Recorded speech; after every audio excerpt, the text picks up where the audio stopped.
Educational creativity চ্যানেলে সকলকে স্বাগত।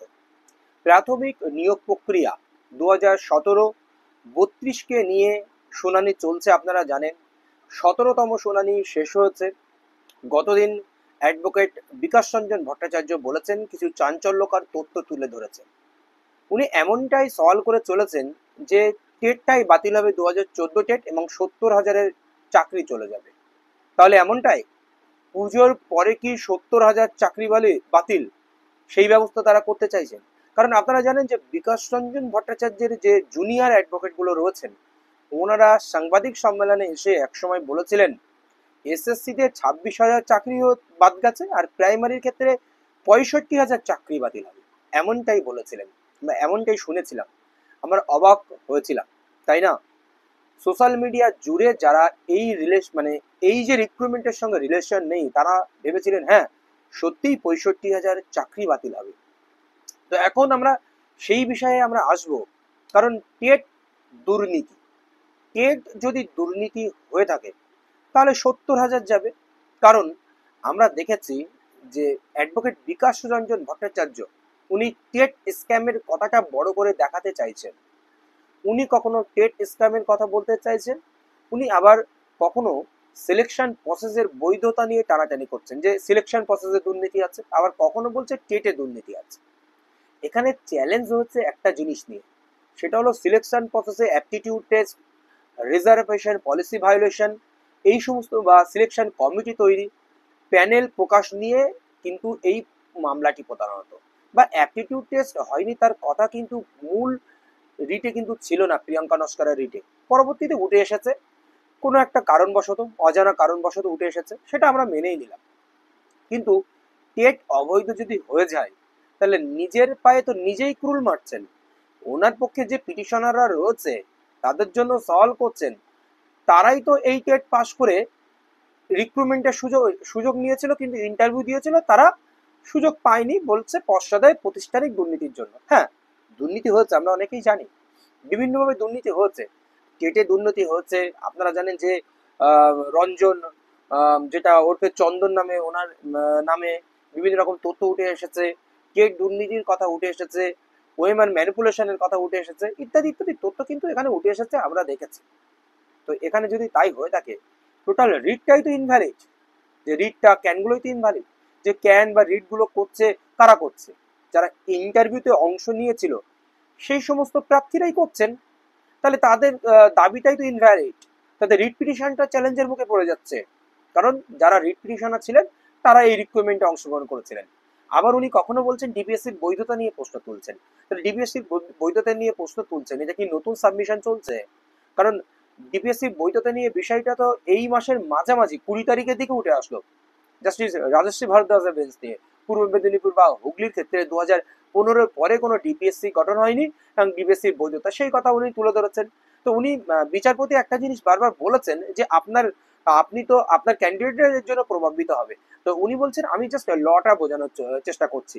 আবার কখনো তিনি এনসিটি রিল্যাক্সেশনের বৈধতা নিয়ে তুলতে চাইছেন। অ্যাকচুয়ালি উনি কোনটা ধরবেন কোনটা ছাড়বেন এটা কিন্তু উনি সঠিকভাবে বুঝতে পারছেন না।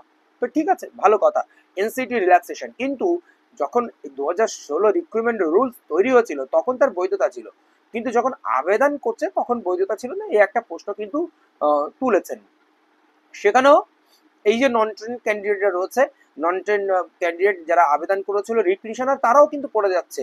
সেই বিচারপতি সেই প্রশ্নও করেছিলেন, আপনার রিট পিটিশনার, আপনার ক্যান ফাইলের, আপনার ভুক্তভোগী যাদের জন্য আপনারা এসেছেন, যাদের সুবিধা চাইতে এসেছেন, তারাও তো এর মধ্যে রয়েছে, তাহলে এর কোনো মূল্য থাকছে না।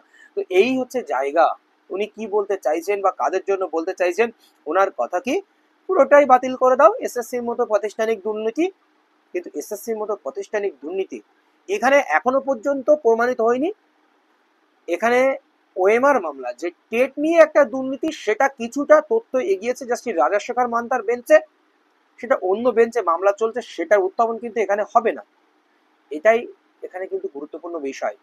এখানে গত দিনের একটা শুনানিতে উঠে এসেছিলেন যে আপনারা দেখেছিলেন যে 20 বছর পরে যদি এই দুর্নীতি প্রমাণিত হয়, তখন অ্যাডভোকেটের পক্ষ থেকে বলা, মানে জজ বলেছিলেন যে 20 বছর পরে তখন যারা পিটিশনার রয়েছে তখন তাদের ক্ষতিপূরণ দেওয়ার ব্যবস্থা করবে, এমন একটা বিষয় উঠে এসেছিলেন। কারণ সিবিআই তদন্ত চলছে। কেন বলছি সিবিআই তদন্ত চলছে? আপনারা জানেন যে এই বছর 2025 সাল, হ্যাঁ 2025 সাল কি 2024 সালেই কোর্টের অর্ডারে, সুপ্রিম কোর্টের হাইকোর্টের অর্ডারে বা সিবিআই তদন্তের তাগিদে 42,000 যত 2017 রিক্রুটমেন্ট থেকে চাকরি পেয়েছিল, এমনকি ট্রেন নন ট্রেন সবার কিন্তু তথ্য ডিপিএসসি মারফত, এসআই অফিস মারফত কিন্তু জমা নিয়েছিল বা সিবিআই কাছে জমা দেবে। ওখানে বলা হয়েছিল যে সিবিআই বা তদন্তের তাগিদে নেওয়া হচ্ছে। তাহলে সেখানে কি প্রমাণিত হয়েছে যে এতজন টিচার দুর্নীতির সঙ্গে যুক্ত? সেখানে তো সিবিআই তদন্ত চলছে, সেই তথ্য কিন্তু সামনে আসেনি এখনো পর্যন্ত। হ্যাঁ, দুর্নীতির কথা সিবিআই প্রমাণিত করেছে, টেটে ক্ষেত্রে দুর্নীতি হচ্ছে। আপনারা জানেন যে 2022 সালে সিঙ্গেল বেঞ্চের একটি অর্ডার, 2022 সালে জাস্টিস অভিজিৎ গঙ্গোপাধ্যায় সৌমেন নন্দীর মামলায়, যেখানে সিবিআই নিজেই সুমোটো মামলা করেছিলেন কার বিরুদ্ধে, যে রঞ্জন, যে চন্দন বন্দায় বাগদার, ওনার বিরুদ্ধে সুমোটো মামলা করেছিলেন। সেটা আমরা নিউজ চ্যানেল বা চারিদিকে কিন্তু আমরা দেখেছিলাম। সেই টেট দুর্নীতির কথা কিন্তু আছে, কিন্তু উনি টেটের সঙ্গে সমগ্র বিষয়টা মানে গুলিয়ে দিতে চাইছেন। উনি বলছেন যে প্রতিষ্ঠানিক দুর্নীতি টেট থেকে শুরু হচ্ছে বা এখান থেকে শুরু হচ্ছে। যদি টেটটাই দুর্নীতি হয় তাহলে 2014 সালে যারা চাকরি করছে তারাও ইনভ্যালিড 2017 রিক্রুটমেন্টে, এমনকি 16,500 2020 রিক্রুটমেন্টে যারা রয়েছে তারাও ইনভ্যালিড। তারা 2022 রিক্রুটমেন্টে 2014 টেট পাস করে অনেকেই রয়েছে, তারাও ইনভ্যালিড। এমনকি এই যে 2025 রিক্রুটমেন্ট নোটিশ প্রকাশিত হচ্ছে, এখানে 2014 টেট পাস রয়েছে, তারাও ইনভ্যালিড। এমনকি রিট পিটিশনারটাও ইনভ্যালিড, কারণ রিট পিটিশনারও নন ট্রেন ক্যান্ডিডেট, তারাও সেম টেট পাস করেছে। তাহলে এর কোনো মূল্য থাকছে? উনি কি চাইছেন কি? যে পিটিশনাররা টাকা দিয়ে ওনাকে দাঁড় করাচ্ছেন তারা চাইছেনটা কি? আবার এসএসসির মতো বাতিল করাতে চাইছেন, তাদের কি ইন্টেনশন তাই? আরেকটা খবর পাচ্ছি, যেন কোর্টে এইভাবে উত্থাপন করে পশ্চাৎকে চাপে রেখে 2009 মডেলের চাকরি বার করে নিয়ে আসা, এরকম একটি বিষয় বলতে চাই। এই হচ্ছে বিষয়, আমরা বিতর্কের মধ্যে যাচ্ছি না, আসল বিষয়টি আমরা এখানে উত্থাপন করলাম। আমি যে কথাটা বলছি এই কথাটা কিন্তু সবাই বলছে, এমনকি ওনার কাছে মামলা করেছিল তারাও এই কথা এখন তুলছে। আমরা চাইছি এই আর হচ্ছে ওই। এসএসসির ক্ষেত্রে কয়েকজনের নাম রয়েছে, আমি এখানে বলবো না, তারাই কিন্তু ওনাকে ঘেরাও করেছিলেন, বিভিন্ন বিষয়ে হ্যারাসমেন্ট করেছিলেন বা বিভিন্ন তথ্য তারাই সম্মুখে এনেছিলেন যে ওনারা চাকরি পাওয়ানোর জন্য আমাদেরকে ব্যবস্থা করেছেন, ওনারা আবার চাকরি চলে যাওয়ার জন্য আমাদেরকে ব্যবস্থা করেছেন। আমি ওনাকে বিরোধিতা করে বলছি না, বিষয়টা আমি এটাই বলছি, কারণ উনি একজন নির্দিষ্ট একটা পার্টির বড় লিডার বলা যেতে পারে। ওখানে সেই টিচারদের মধ্যে ওনার পার্টির অনেক সমর্থক রয়েছেন, উনি তাদের বিরুদ্ধে সওয়াল করে যাচ্ছেন পুরো বাতিল হোক, বাতিল হোক, বাতিল হোক। উনি সরাসরি বলতে পারছেন না এই দুর্নীতিগুলো রয়েছে, আমার ক্যান্ডিডেটদের যদি সুবিধা দেওয়া হয় তাহলে আমরা এখান থেকে পিছিয়ে আসবো বা সুবিধা দেওয়া হোক, করতে বারবার সলিউশন চাইছেন। তো যাই হোক, পরবর্তীতে কোনো একটা সমাধান আসবে, যতই শুনানি হোক।